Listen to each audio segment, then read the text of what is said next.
It's an opportunity for the journalist to literally get up close with this figure, the head of the Catholic Church. And after this, from what I understand, he'll be taking an American Airlines flight as he travels domestically here in the U.S. Yeah. And we actually have Bill Plante, who's standing by. He's in Washington. I can't imagine what the situation is like in Washington in terms of security. Bill, how does it look in D.C. right about now? Well, you know, it was surprising. A lot of people apparently took these security warnings to heart and stayed home because traffic this morning was very light, whereas tomorrow is the day that it's really, really going to be tight. Security around the White House today appears normal. Tomorrow, however, they're going to have it barricaded off from, about 5 o'clock on. And those of us who are going to be here to cover it have to be here no later than about 7. So it'll be quite a morning here. They're expecting as many as 20,000 people on the White House South Lawn for the welcoming ceremony. I know in Philadelphia, they've already asked people to remove their cars. In fact, they're towing cars out of the Center City area. They started doing that yesterday. You said people seem to be complying with the security concerns. Are they asking people to sort of go above and beyond to remove their cars from the streets or anything along those lines? No, we haven't heard that yet, but we have been warned that there will be substantial street closures, particularly in the area of the White House and in the area on Thursday of the National Shrine of the Immaculate Conception, where the Pope will celebrate an outdoor Mass. So it is going to be difficult, predictably, getting around, kind of like having a presidential inauguration.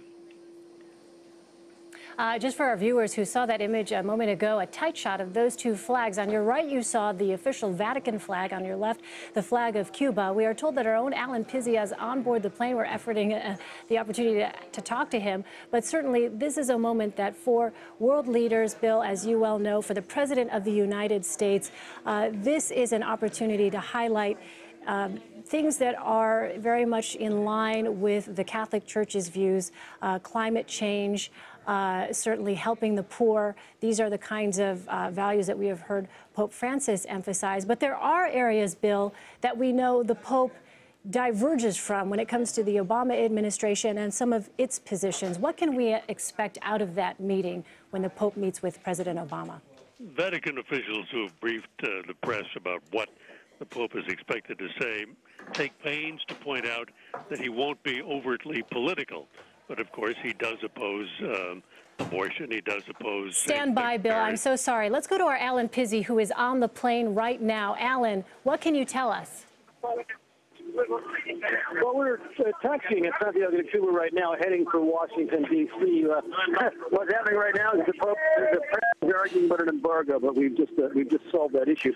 The Pope held Mass this morning at the most holy shrine in Cuba, and among the things he said, he called on Cubans to have...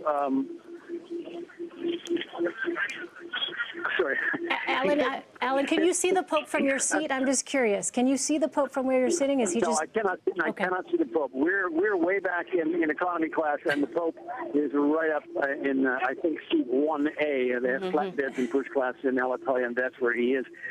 He had a ceremony. Usual departure ceremony. Not that many people there. It's very controlled here in Cuba, but lots of cheerful waving and lots of music. When he gave Mass at the holiest shrine in Cuba this morning, he said that he wanted a church that goes forth to build bridges, to break down walls, to sow seeds of reconciliation. That's been one of his themes throughout was one of his themes throughout the trip in Cuba that he wanted to push for. He's pushing for more church involvement. The Cubans are not fighting that. The interesting thing is that the Cubans desperately want the embargo lifted, and that's sort of the next item on the agenda, if you will, when he comes to the United States. We're not clear at this stage whether or not he will actually speak directly about the embargo. The papal spokesman, Father Federico Lombardi, said it's more likely the Pope would talk about what he calls the process, meaning the normalization of relations between the United States and Cuba. But with this Pope, we're always told expect the unexpected. We definitely have to listen to all his speeches because he changes delivery, so he could change his mind on that. But he has a full program. Starting tomorrow, today when we land at Andrews Air Force Base, he'll be met by President Obama and others, but there'll be no real formal thing going on, no big public events of any kind. The real trip starts tomorrow with the official welcome on the south lawn of the White House, and then goes on. I'm wondering. Addressing it. Sorry? Sorry, Alan. I'm wondering, on previous trips, the Pope has been sort of pretty casual with the media. At times he's come back to talk to the members of the media on the plane. What's it been like on this trip? Has he interacted at all with you? On the way out on a trip, he comes along and speaks, shakes our hand individually. On this, since we're leaving Cuba, since it's back and big lots of people conduct a press conference, we have to table is how long it will last and how many questions we can have. Then it's divided up among the language groups, and then we ask questions. And what's been going on with the plane before I came on air with you is that we, the press, have been fighting among ourselves about, we agreed on the question. However, the big fight was about an embargo. Obviously, the Europeans would like, and some of the print people would like an hour embargo after he gets off the plane. Those of us who are broadcasters are saying that's not going to happen. We put it to a vote, and there will be no embargo. So it's the kind of nonsense that goes on with us because we all know that the Pope is going to say something that's going to be newsworthy, and we want to be able to get it out on the air as fast as we can. Absolutely. And Alan, it's so great to have that inside view on board the Pope's plane as he makes his way from Cuba to the United States. I can hear our connection is fading just a bit. But Alan, we appreciate your insights, and we look forward to hearing about whether or not the Pope makes it back to the plane, to the back of the plane during this leg of the trip. But we certainly appreciate your insight.